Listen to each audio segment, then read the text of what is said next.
I know you know how to do this already, but I'm just going to very quickly show you how I fit a bearing, just in case it gives you any hints and tips.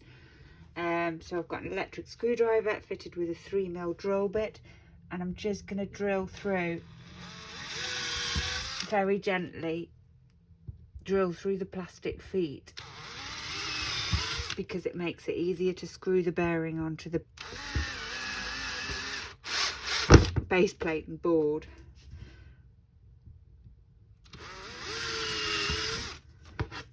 And then flip it over and do the others. Obviously you'll just prep a load of these, but actually if you're having the bearings made, it would be much better to have the feet made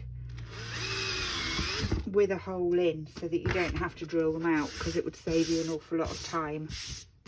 So that's all the holes drilled in the bearing. Then we get the base plate.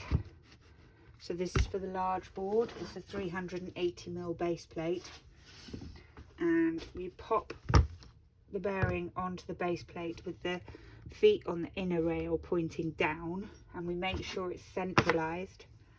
So you're looking for 4 centimeters all the way around. So you check the measurement on 2 sides to make sure it's in the middle, which it is.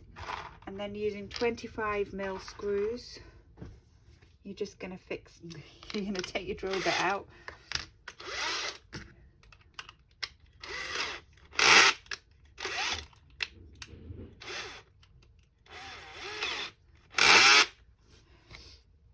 .25mm screws.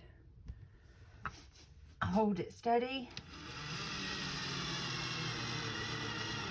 And you don't want to ram it in, you want to go gently, because otherwise you squash the feet and then it won't turn properly. So nice and steady.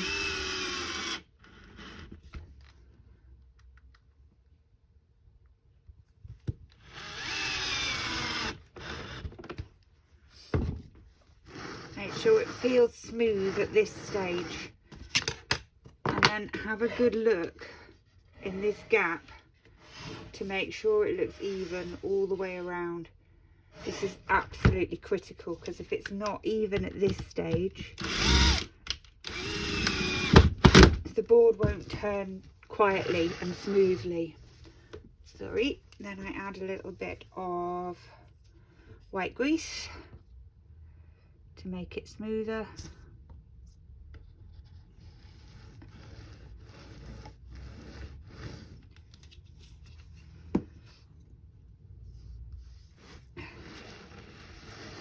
There we go. And then we get our board.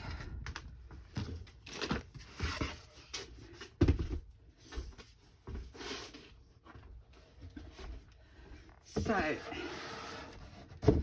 this is a large board, and it's already got its undercarriage fitted, pockets fitted, everything. Make sure at this stage that there's no splinters on the undercarriage, that it's nice and smooth, no fluffy bits. Give it a sweep, because after you've put the bearing on, you can't get to this bit.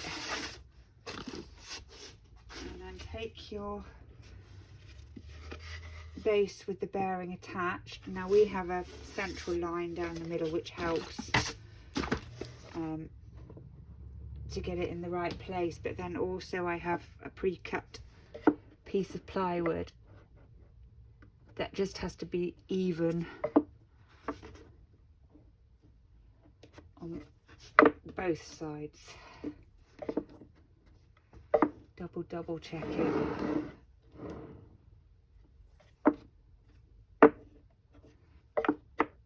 Okay, that's nice and central. And then for extra security, this time we're going to use 350mm 35mm screws, not 350, that would be ridiculous.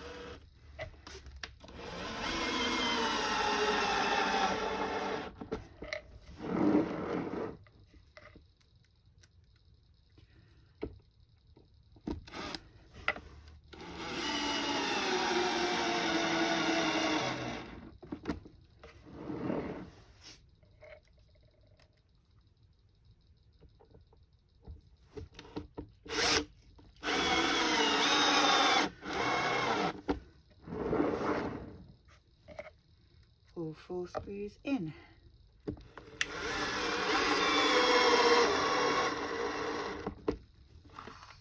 Again, have a look, make sure it's even all the way around, and then flip it over and give it a spin, and it should purr like a cat. Shouldn't make any other sound other than purring. If you can hear any clunking, then you've got a problem, and it should freely rotate and just naturally come to a stop. If something stops it, then there's a jam in the bearing and it's not good enough. That is all ready to go.